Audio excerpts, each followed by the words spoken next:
In this talk, I will try to cover how cyber attacks have evolved and how cyber defense has evolved, and literally the adversarial gaming that goes on.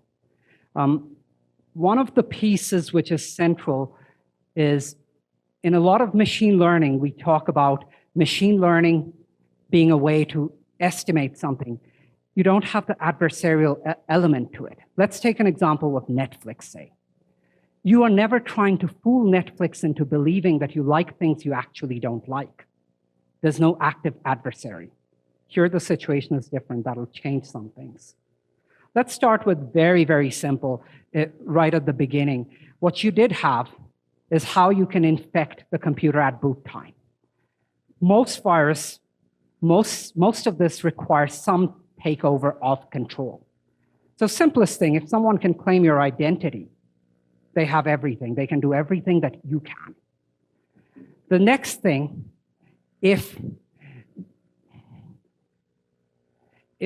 on a second one, if you can fish and see what, hang on a moment, I cannot see my own slides very well. It's much harder to talk to it then. Okay, much better. No.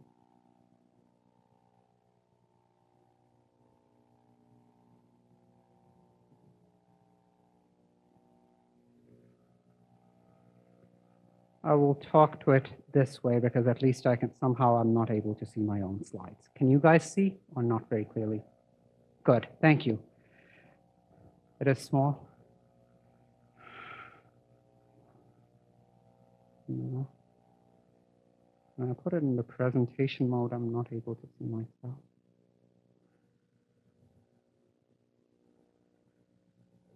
Maybe my display.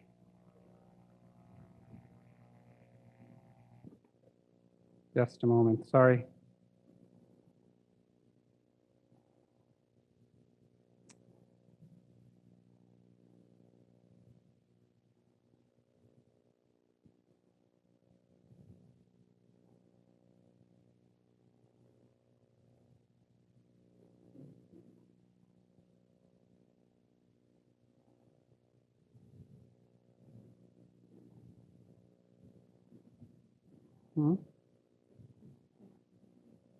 That'll be helpful, but display, I think I need to put it on the mirror display.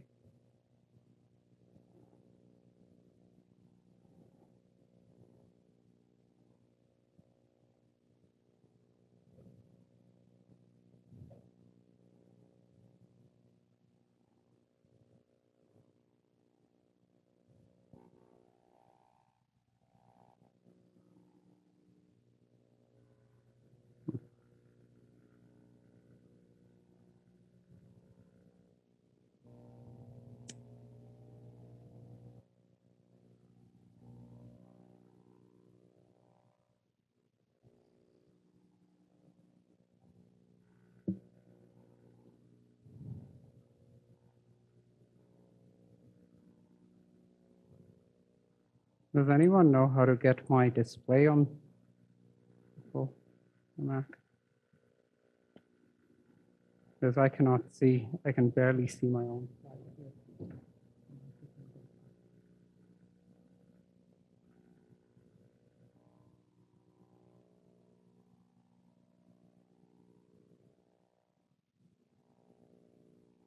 Sorry about that.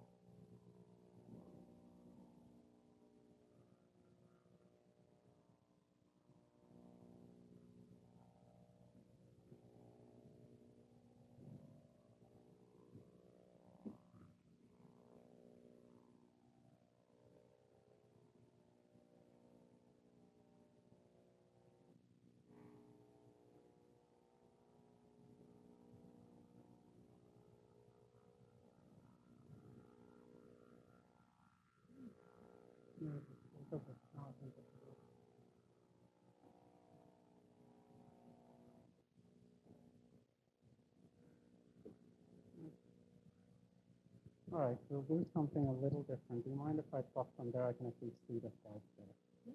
I'll just do it down below.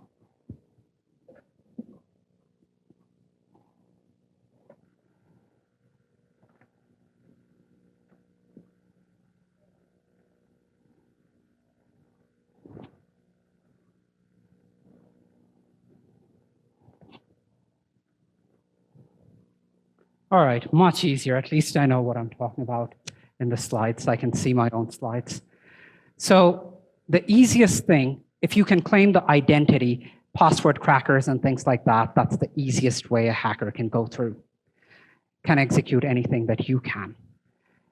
Phishing, spear phishing, if you download an executable and give it permission to run, that will run as well. Drive-by downloads, that's another one. Boot record initial viruses were more for glory, and things like brain virus, cascade, stoned, injecting at boot time. They became more visual with ambulance, walker, some of these viruses, and then more interactive with Happy Birthday Joshi and Casino. Early days, it was all about glory. Actually, before I go to the next slide, anyone wants to venture a guess? What would be an easy way to stop some of this? Simple signatures. You're often trying to inject code to take control much later. Simple signatures would be fine. Automatically, what does the adversary do? Polymorphic. So there's a mutation engine which transforms the file every time, unpacks itself, some of these attacks. If you cannot look at the file, if you cannot see what is going to execute, you cannot stop it. So the universal decryptor, so to speak, for a virus becomes its own unpacking. And post-unpacking, if you can, I cannot hover. No, I can hover. I'm much more powerful than I thought now. Good. So the check mark shows you if you can inject at that point, again, the signatures will match, because the universal decryptor is how the virus unpacks itself. Simple. The attacks against that, timeout attacks. It is very expensive to emulate a virus as it runs. Emulation is always slower than the bare metal. Timeout attacks, can you keep doing a lot of computations? Separate attack, stochastic. Sometimes do something based on random number, don't do at other times. You will get recorded as good, you're not. At this point, the depth in defense is very shallow. It's antivirus, from signatures to algorithmic signatures. Signatures are not simple file hashes. They weren't for a very long time. That's not an accurate belief many people have. Signatures were algorithms, little programs which run, which check on a whole bunch of properties. To emulation, which is looking for properties after decryption. Next level. What the attacker truly needs, sure, it's great to have a process, but if there's a process, you double-click on Task Manager, you see the process named. A smart attacker will name it something to the effect of Apple or Microsoft or Google, so it looks less harmful, but it'll still draw suspicion. A smarter way is to inject into some other program, because what you truly need from an attacker's side is execution. You didn't need a process. The process was just a means to an end. So within a macro, inside either auto-open, auto-exec, file open, file print, there are lots of different places where you can target and put stuff in. The concept virus was accidentally from Microsoft. LaRue was very interesting in that it was stochastic. It was randomizing and degrading the Excel spreadsheet over time. So you would see little changes, and over time, your Excel is close to useless. Nuclear was probably the first one which had more of a hacktivist agenda, basically stop all French nuclear testing in the Pacific. That was the message which would print out between 55th and 59th second of a minute, any minute. There were a few others. This wave continued with lots of different techniques. It continued all the way until Microsoft forced signed macros. Now, even with that, social engineering, you can accept it. You can accept to have macros which are not signed or signed by random folks. Another attack, if someone can steal someone else's certificate, you can impersonate as someone as a reputable entity. Probably the biggest single vector when I look at things and across different technologies is buffer overflows. So in some way, shape, or form, you will get executable code through parameters. So if you looked at the attack, first it was a process, then it was injecting code. Now, can I inject it through a parameter, through an input? So when I talk about buffer overflow, in the input you're expecting 3 bytes, I put 30, take control, overwrite the return pointer, override operands, executable code, can I get things to execute? So overwrite return pointer in stack, simple string copy, if it's not checking for the length. Most buffer overflows are right, on the right side. You're expecting more, you're expecting fewer, I give you more. So I overwrite the return pointer. Heartbleed was interesting, it's right around here, because it was on the read side. So the claim of length was much less than the actual length. So it read a lot. Most of you have probably heard about Heartbleed, right? Everyone, more or less? Okay. So a lot of the web servers were vulnerable to that. Ways of buffer, so buffer overflow, prevention of buffer overflow, data execution prevention. Then within buffer overflow, you would want to call into some function, some source code somewhere, and ASLR. So you cannot just lay out, you don't know where things are laid out. It's not that simple. The way to go around ASLR to some measure, you make a whole lot of no-op sled, literally like a slide, no-op, no-op, no-op, no-op. Now, I don't know exactly where my code is. I hit anywhere, it slides to that. So the no-op sled is another way. More recently, we are seeing a lot more return-oriented programming. Do people know about our ROPS? Anyone show of hands? Just a little helps. Okay, a few. So one of the tricks, so what are we trying to do? We are trying to prevent parameters and data from becoming code. That's what we are trying to prevent in here. A different way exists to get return-oriented programming, which is the attacker does not write new code. He gets gadgets which are already existing in your binaries. It's not new code, new binary, not a parameter becoming something else, but you do need some way to take control of the stack pointer. And then you go, okay, this copy, this write, this file open, this file delete, and none of these code snippets were actually written by the attacker. The attacker is just using the stack pointer, frame pointer, base pointer to move around and execute code. So literally within your code, there's so much data, so many instructions. The instructions preceding return become the gadgets or the building blocks for the attacker. On a separate note, the Google Project Aurora, which was attacking where China literally infiltrated some of Google's machines, it was using IE, buffer overflow attacks with dangling pointers.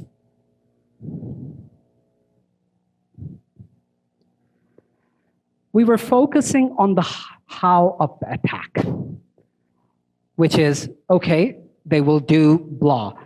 A different technique is focusing on the what of the attack.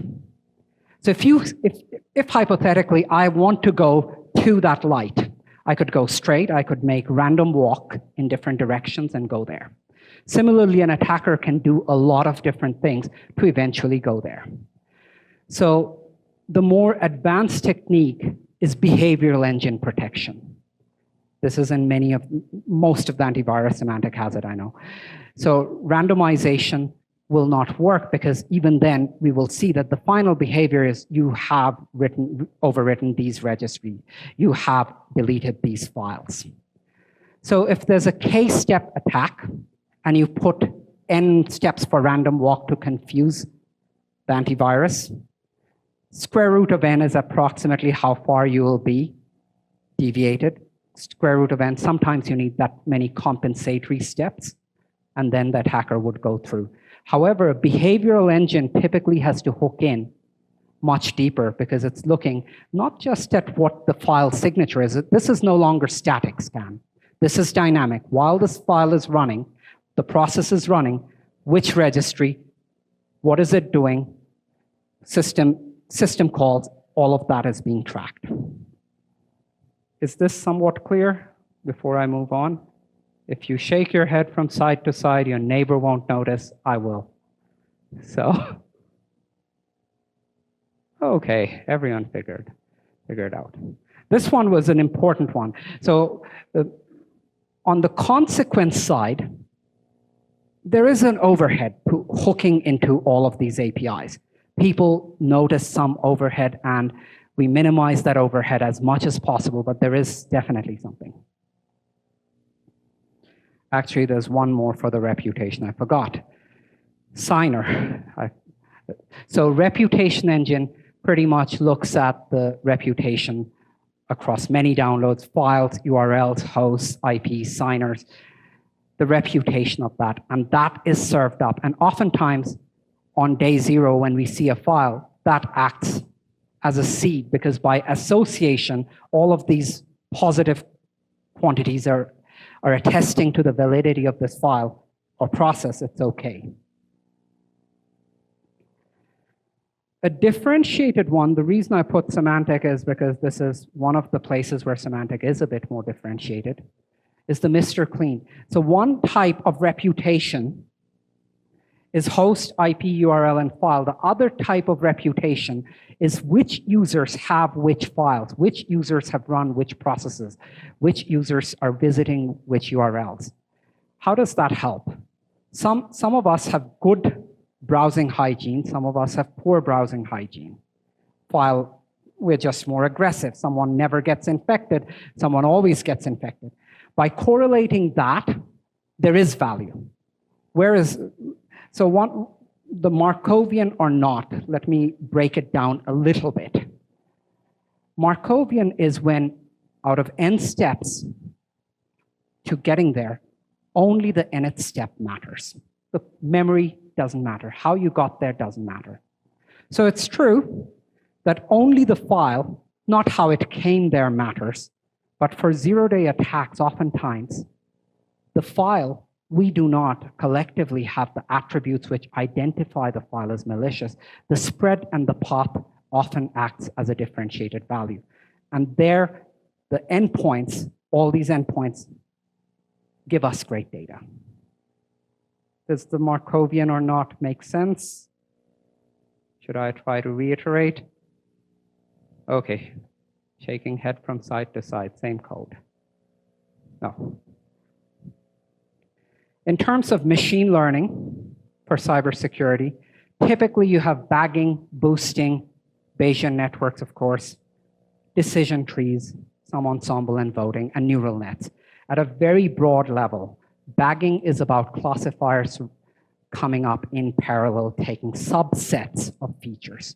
Boosting is a sequential process where there's a classifier on the errors you train, on the errors you train, on the errors you train. So boosting is fundamentally sequential, bagging is more parallel, and neural nets oftentimes is about finding the way to descend on some cost function with a bunch of perceptrons. So here I gave a picture, and this corner, there's inputs, outputs, and a hidden layer which creates a matrix and helps you evaluate things. So neural nets, interestingly, can be evaluated on the server side, of course, because there's a bunch of big matrix multiplications. On the client side, on the agent, you will slow down the processing oftentimes if you have a lot of neural nets. So a lot of decision trees on the agents and most of the machine learning on the back end. So this was one era, actually two. We talked about simple and then macro. Now the automated vector of spread. The worms, the difference between Trojans, virus, and worm, Trojan is often a process. is a process that runs. Either you gave it permission, it spearphished you somehow.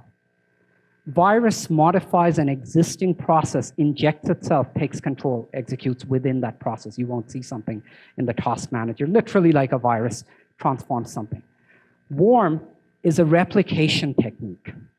So it does not need human intervention. It does not need you to forward the email. It just propagates because of something which it can use on the other side. I'll give an example. Probably the first one was Morris Swarm, which is basically a vulnerability in the finger command, and you cause remote execution, and it can replicate very, very rapidly. So 10% of the internet. This is not a category where you can go with traditional file-based signature. You just don't have time. So similarly for Melissa, which was email, so network finger was literally over wire call. Melissa was over email, was sending to the first 50. Love letter, I think, was to the whole set. And code red, again, attacked the IIS servers with a buffer overflow. But along with the attack, the replication was going and looking for others. Who else can I attack?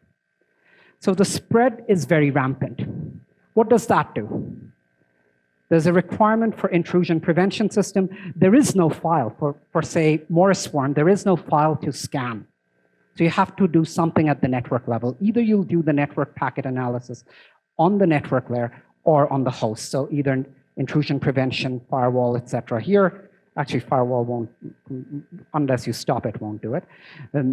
Or something on the other end. Similarly for emails, you see a lot of acquisitions around this time on both network and email products, and the start of Snort, Checkpoint, Message Labs, Ironport, whole lot of these. So if I look at the OSI 7-layered stack, the first 4 layers, physical, data link, network, transport, that's what firewall looks at the envelope, decides what to do. The packet inspection going into IPS, IDS, those are the upper layers. And you start to open up. What happens if it's encrypted and SSL? If it's encrypted and SSL, we need SSL termination. We need some way to claim that certificate and do SSL termination at that point to look at things. But SSL termination is not the only encryption. We can do a simple substitution cipher. We can do some encryption and then SSL encrypt. So SSL gets terminated, the packet can still be encrypted. Any thoughts on how you can rapidly tell if, it's not a standard encryption, how can you rapidly tell if this is encrypted stream or not?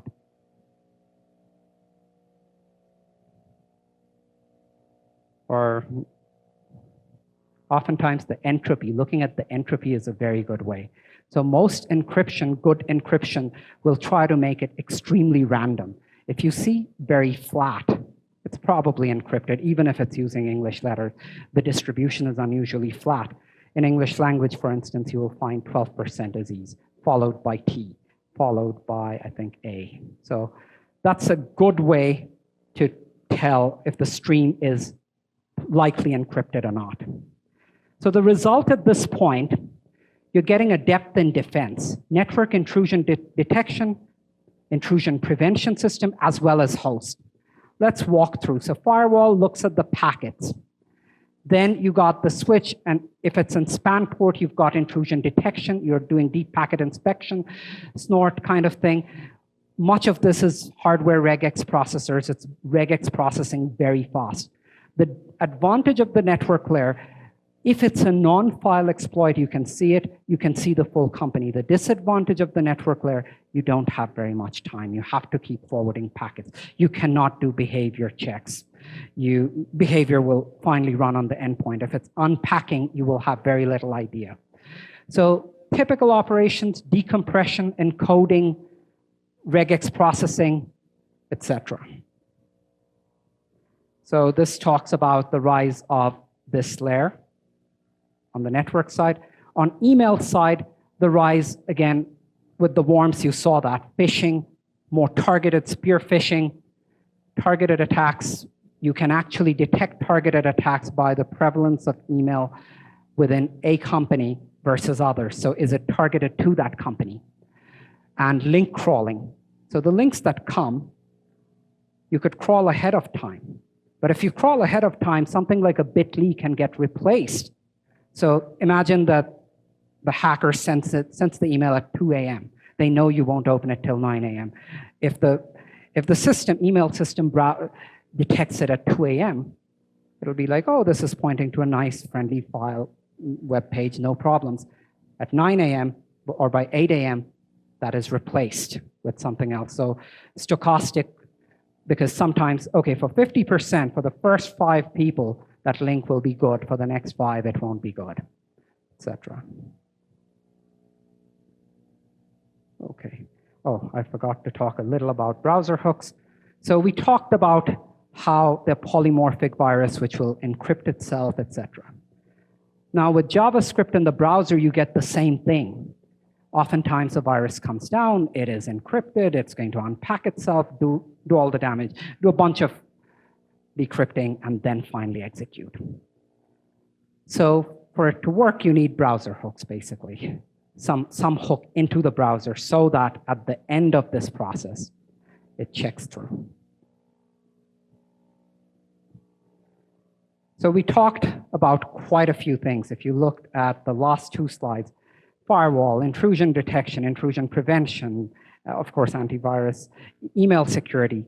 So unified threat management, UTM, as a category around the same time, firewall, network intrusion, gateway-based antivirus, content filtering, who's allowed to visit you, etc., data loss prevention, as well as more recently, the regulatory compliance. Are these things going out of your network if you have user data as well? So this is UTM. In general, Fortinet, Checkpoint, they do well-reputed vendors in this space. Next-gen firewall, this may be a bit more my own opinion than even all of Symantec's opinion. So NGFW, I think the key differences is inline deployment. I don't see a lot of difference in technologies between UTM and next-gen firewall. I see a little more app inspection and a little more integration and inline. Those are the things I see. It's become a category, looks very similar from a technology side of things. Some sandboxing capabilities and some of these not super advanced because you simply don't have that much time. Secure proxy is a separate layer, basically can modify traffic. Firewall, IPS, IDS, none of these guys were modifying traffic. Secure proxy can modify traffic. For instance, when you go to the airports, somehow it redirects everything till you accept the connection. That's a secure proxy. Protocol discrimination, because it's not just HTTP. Of course, SSL termination, you cannot do any content analysis without SSL termination. URL categorization, because it's not just about malware, it's about categories. For instance, adult content, you may not be allowed to browse at work, etc. Some content types. Inline virus scanning, that is a very fast scan, which is only a static scan, doesn't include a lot of the other things like behavior, reputation, a lot of this. Extracts mail attachment, executable payload, and some unified reporting. So this is performance improvement, some categorization, some known malware reputation, etc. on the URL side. It's an effective way as well. So Blue Code, Zscaler, good on this. What we also see around this time is the rise of hardening as a technology. So if you think of malware, anti-malware, that's a blacklisting technology, which is effectively saying, known bad, the rest of the things I'm watching. If I find anomalous behavior, I'll stop it. But it's mostly a blacklist of either known bad files, URLs, etc., as URLs on the host intrusion prevention. And after that, if known bad of behavior. Beyond that, you have hardening, which is more of a whitelist, what is allowed rather than what is not allowed. So it's literally going to do file registry network process. What is allowed, policy creation is the big work. Here, it is true that if you make it restrictive enough, 0 days cannot get through. But it is also true that it is very hard to write that policy set which will allow your employees to work without disruption. So the policy creation work is the important piece.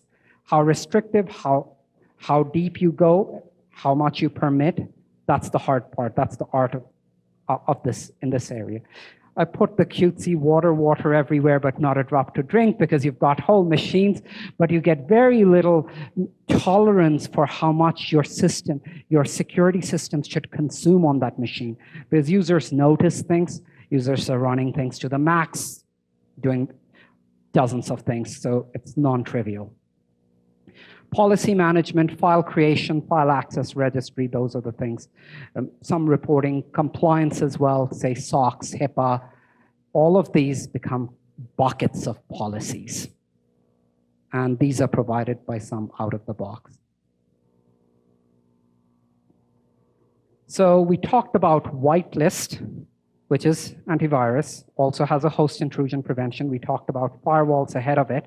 We talked about, blacklist, which is the antivirus, whitelist, which is the hardening. Then you get to the data loss prevention. So DLP typically, alongside identity and encryption, will form the info protection block of things. Does some compliance, classifies the content. Not all content is equal. How do you know which content is not equal or more prioritized? Either by users notifying that these are the priority files, or by a rule, a bunch of SSN-looking numbers, or no SSN-looking 9-digit numbers will go out of this company. No 16-digit numbers will ever go out of this company. So you can also do, in the more advanced ones, you can also do partial document. So literally for a full document, no snippet can be taken out very easily. So there's a partial document rolling hash, which is going to look whether there's an attempt to exfiltrate partial documents as well as some image. More things that will probably, we will see over time, more statistical techniques, because there's a difference between blocking and warning. So false positives, when you block, people's tolerance for false positives is rather low because you just stopped something from happening. Warning, you can give up to some number, which may be one or two screens worth of data every day, and then the skill is in ranking the risks. So DLP at this point is all block as well as report. You can report as well.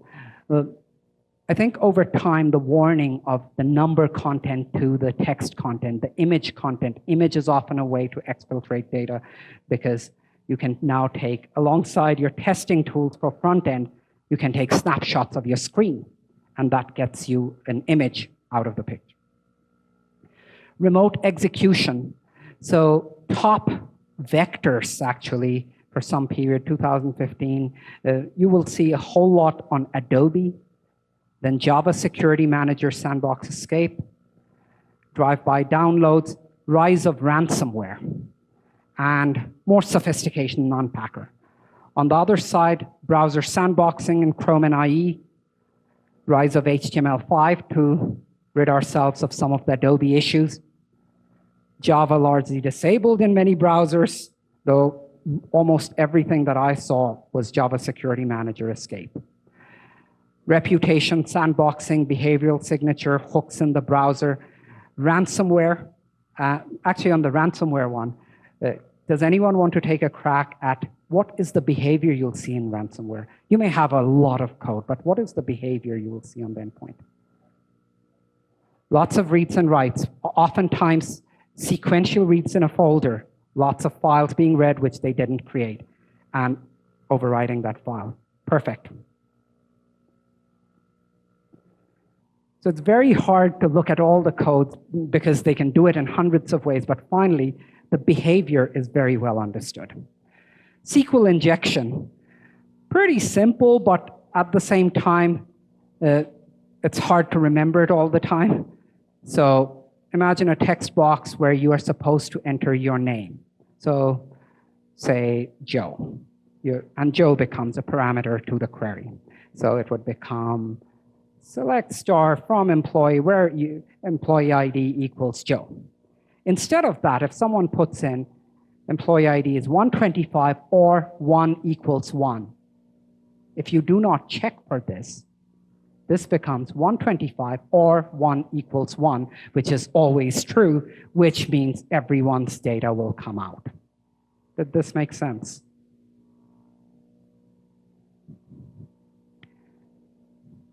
Another very useful thing to know, SQL comments, 2 dashes. Again, you can throw in that to drop a section of the query. You have, say, user input and then a bunch of different things. You can just put 2 dashes and the rest of the query becomes a comment. Terminate with take control of the query. You can do a drop table if you're the attacker. On the defense side, if I look at which layer of the database engine is this attacking, this input goes to a mid-tier, goes to the database, mid-tier did not escape it. What ended up happening is that the parser built a parse tree, and really you wanted data for one node, it ended up creating more nodes or changing the parse tree. Did I make sense? Parse tree is fundamentally the one which we attacked.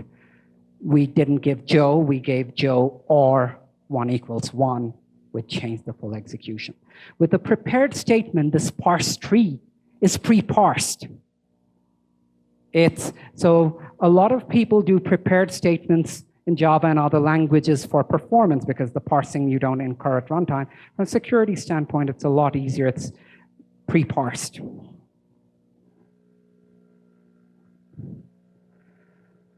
Cross-site request forgery. So attacker sends an email or web link with some amount to transfer, and you are already logged into the good site. So it picks up your credential and using your faith or whatever, it's finally using your credential to do that exercise. The hacker did not need your credentials. They're just getting you to click and use your credentials to do the same. So now same origin policy, check referrer from browser of user. Null referrer is not good enough because you can bounce it off of an FTP server and make it null. Randomized token in sessions. Cross-site scripting. On a page, say we allow comments to be entered. If a comment is not escaped and can enter code, then every person who visits that website gets that code executing in their browser. On a secondary note, if you can get a reflected attack, that works too. This is a stored attack. So email with web page or link with some parameter, which is much like SQL injection, but basically it's like your input. If the server side will reflect back your input, and an attacker over email providing you a link could get you to provide that input, then email comes in with the code embedded in the link. You clicked, it came back, executed in your browser. So that's the reflected attack. This has impacted quite a few. At some points, this overtook buffer overflow as a primary attack vector. So in terms of malware evolution, it's a lot of work to write all this, to write return-oriented programming. Does every hacker know all of this and do all of this? Not really. A lot of people are building on layers of expertise. So exploit kits. So if you look at malware, find a vulnerability, often a zero-day unpatched vulnerability, or doesn't even have to be a zero-day. Could be patches out, you just haven't patched. Exploit kit, which will leverage that vulnerability, and a payload, which is separate. The payload usually contains how it will replicate.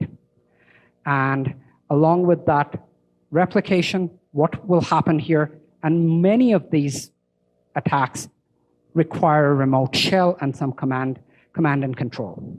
So I couldn't put all of it in one line. Within the payload, you'll finally have actually replicator, job executor, and some CNC communication. One interesting thing, somehow the malware finds itself on your machine. Much like you wake up and you want to know where you are, the malware needs to know where it is. So anything looking for its own IP, looking for proxies, looking for external IP, oftentimes is itself a vector, because the malware needs to locate itself, get its bearing, so that it knows which peers to connect to, what to do next.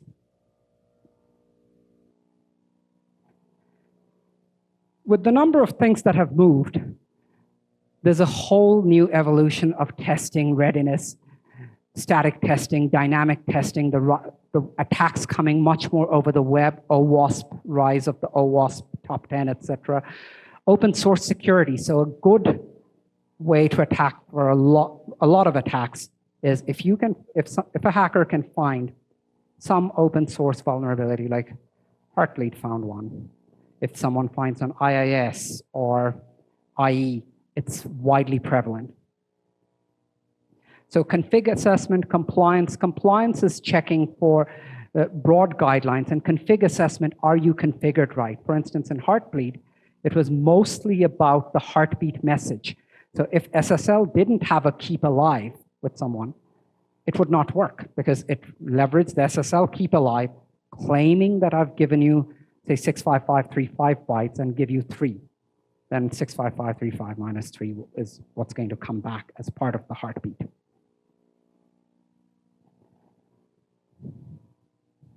Okay.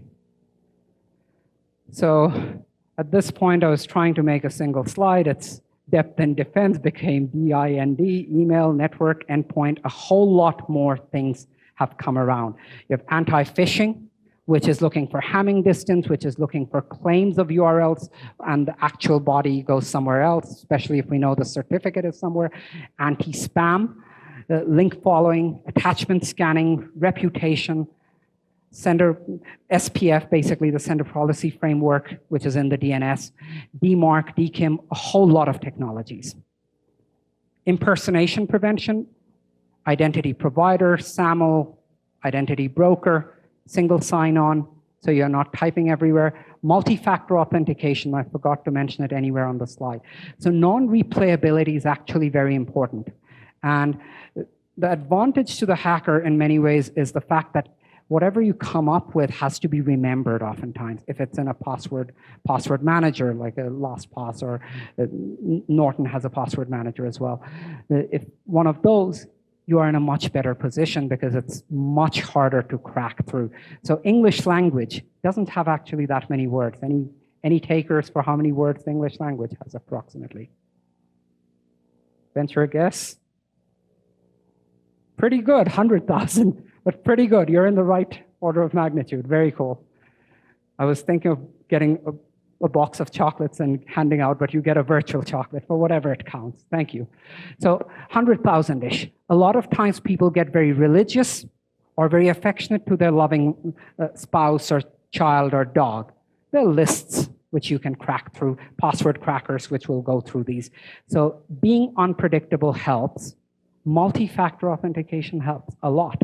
So semantic VIP, a whole lot of dual security, anyone who does multi-factor RSA crypto token, they not only need to have your password, they need that token to move forward. So the antivirus at this point is a pretty big thing. It's got, of course, file signatures, behavior, reputation, the Markovian or not, what is the traversal path, anti-phishing, web categories, full-on IPS protection on the host. It's a pretty big thing, as well as web app security, web app firewalls. This one I will skip through because I think we talked about it already. You sent much less, you claim you sent a lot, all this red stuff will come back. Poodle attack, very interesting. This was an actual encryption attack proper. So downgrade SSL to previous versions. Here's a good way to look at it. So the ciphertext, typically on the recipient side, it will have the length of the padding. It'll pad up to your block size. The length of the padding that many times repeated. Otherwise, the other side will give an error.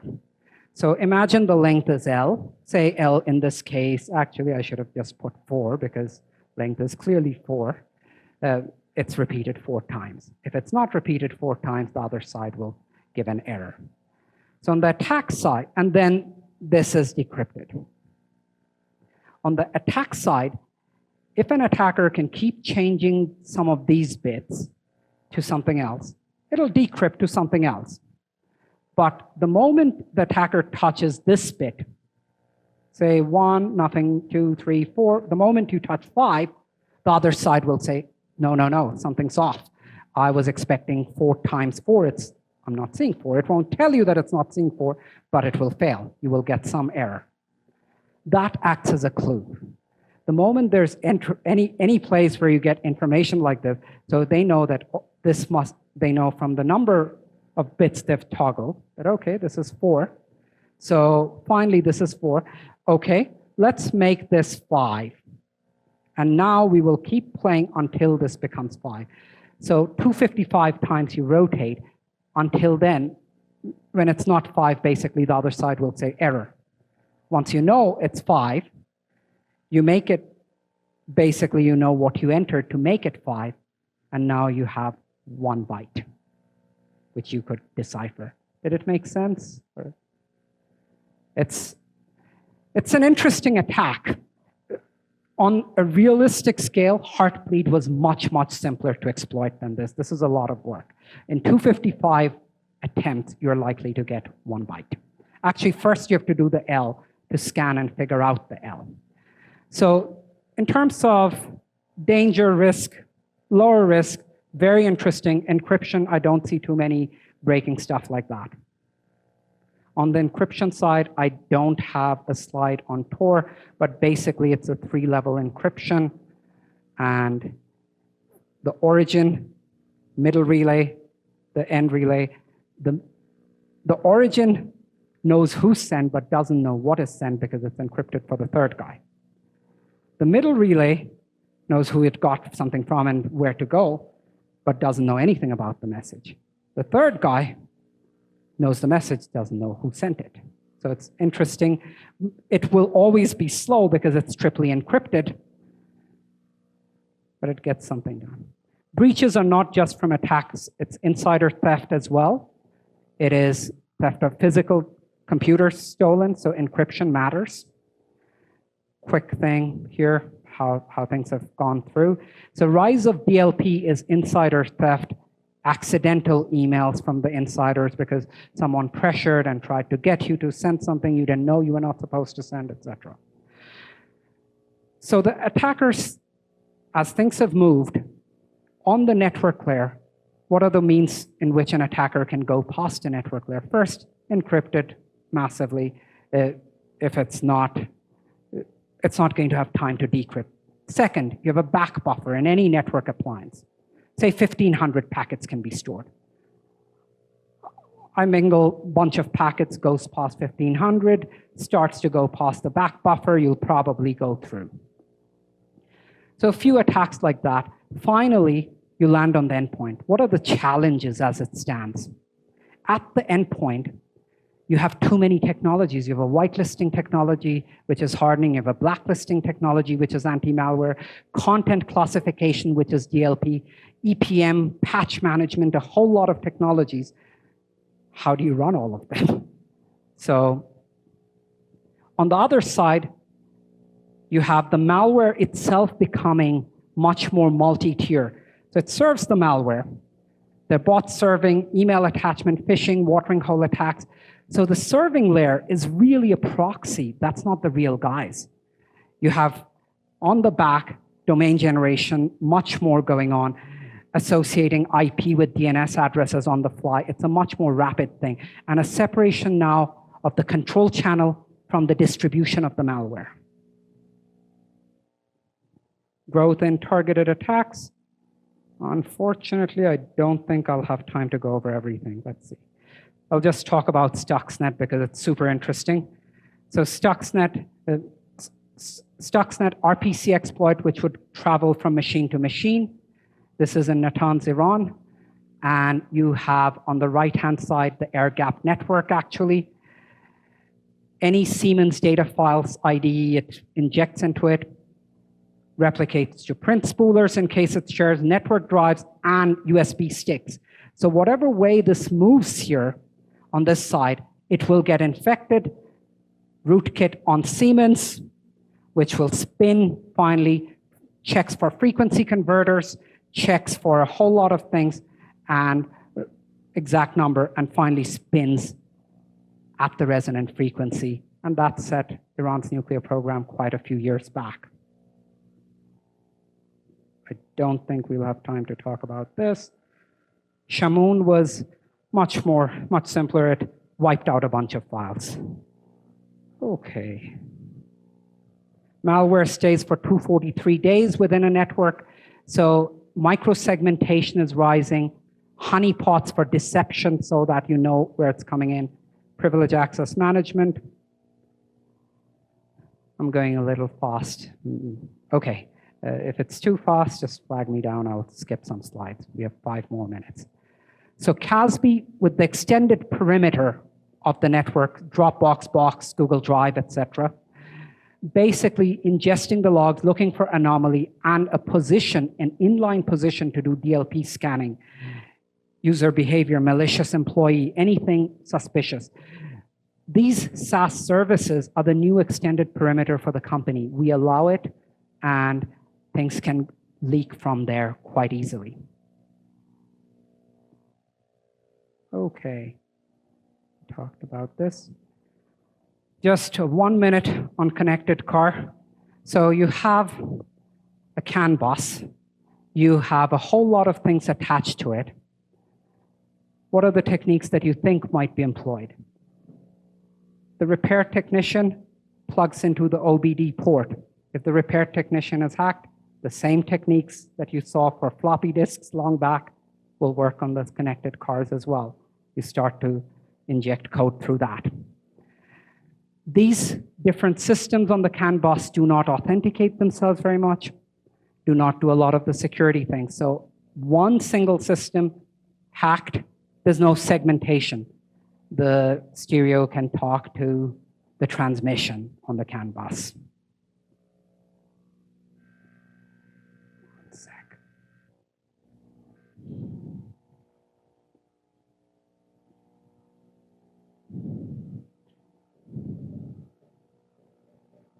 All right, I wanted to end with a little more drama. This was the good, the bad, and the ugly of software. We have made tremendous advances over this last 20 years or so. Hacking has moved from bragging to hacktivists to info stealing to physical damage. On the consumer side, your credit cards aren't currently worth that much. It's only $1 in the underground network. Your health record's probably $65.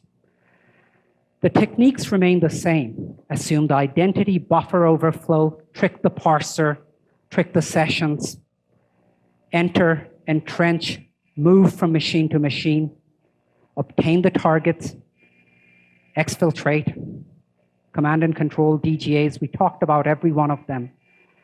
We trade off constantly between false positives and efficacy. A mix of blacklists, whitelists, gray lists, warnings, everything. Hackers attack us on every layer with every new technology. As you've seen, things have clearly moved from one place to another constantly.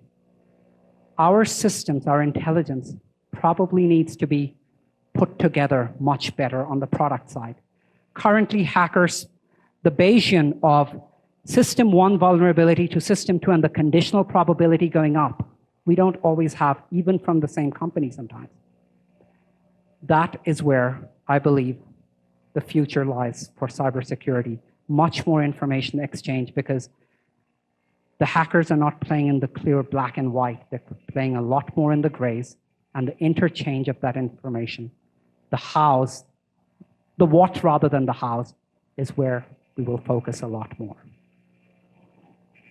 All right.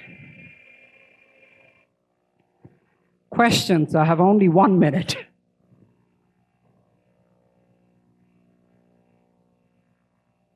All right, I'll be around, and if there are questions or anything, you can find me on LinkedIn, and we'll be happy to answer.